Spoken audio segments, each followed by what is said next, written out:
अस्सलामुअलैकुम दोस्तों, आज हम अर्थक्वेक के बारे में बात करेंगे। अर्थक्वेक एक बहुत बड़ी नेचुरल डिज़ास्टर है जो चंद सेकंडों में बहुत बड़े घर पर बिल्डिंग और बड़े बड़े हाईवे तबाह कर देता है। लेकिन हमारा आज का मौजू ये हरगिज़ नहीं है कि हम आपको अर्थक्वेक की तबाही के बारे में बताएं। आज हम आपको बताएंगे कि अर्थक्वेक क्यों और कैसे आता है। ज़मीन का ऊपर वाला हिस्सा जिस पर तमाम जानदार और उसकी ज़रूरियात की चीज़ें रहती है उसको क्रस्ट कहते हैं, और इसके अंदर ख़ास किस्म के प्लेट पाए जाते हैं जिसे टेक्टोनिक प्लेट कहते हैं।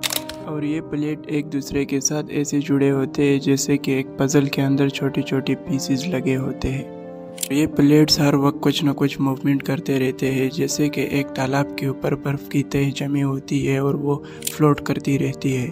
और ये ऐसा इस वजह से होता है क्योंकि हमारे ज़मीन के अंदर वाले हिस्से के अंदर मैग्मा पड़ा होता है जो हर वक्त एनर्जी रिलीज़ करता रहता है, और इस एनर्जी की वजह से प्लेट एक दूसरे के साथ टकराते रहते हैं और एक दूसरे के ऊपर दबाव डालते हैं। लेकिन बाज़ औक़ात इन प्लेट के किनारे आपस में फंस जाते हैं, यानी कि वो अटक जाते हैं एक दूसरे के साथ, और इनके मूवमेंट के दरमियान खलल पैदा हो जाती है जिससे अर्थक्वेक वेव्स पैदा हो जाती है, यानी कि सिस्मिक वेव्स, और हमारी ज़मीन हिलकर रह जाती है और हम कहते हैं कि ज़िलज़िला आ रहा है। अर्थक्वेक की आम तौर पर 4 वजूहात होती है। पहली तो ये कि अर्थक्वेक के प्लेट आपस में अकड़ जाते हैं, और दूसरी वजह ये कि वोल्केनो की फूटने की वजह से ज़मीन के अंदर का मैग्मा बाहर आ जाता है और वो एक बड़ा सा होल बना लेता है ज़मीन के अंदर। फिर इस होल को भरने के लिए ज़मीन के अंदर बड़े बड़े पत्थरों में मूवमेंट पैदा हो जाती है। तीसरी वजह वोल्केनो का फटना होता है।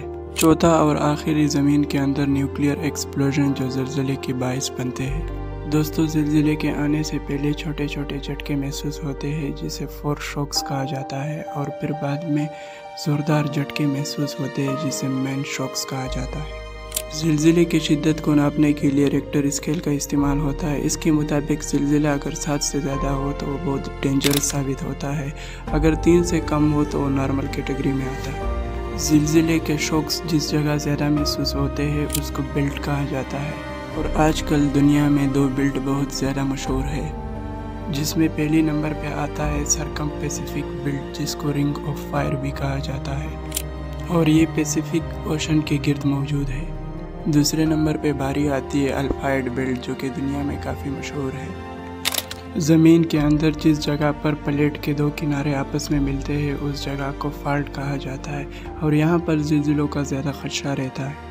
ज़मीन के अंदर जहाँ पर आपस में 2 प्लेट अटकते हैं यानी कि ज़िलज़िला आता है उसको फोकस पॉइंट कहा जाता है या हाइपोसेंटर, और ज़मीन के सतह पर जहाँ ज़िलज़िले के शॉक्स महसूस होते हैं उस पॉइंट को एपिसेंटर कहा जाता है। और इसके साथ हमारा ये छोटा सा टॉपिक इख्तिताम पज़ीर हो जाता है। तो मिलते हैं फिर एक नई वीडियो के साथ और एक नए टॉपिक के साथ।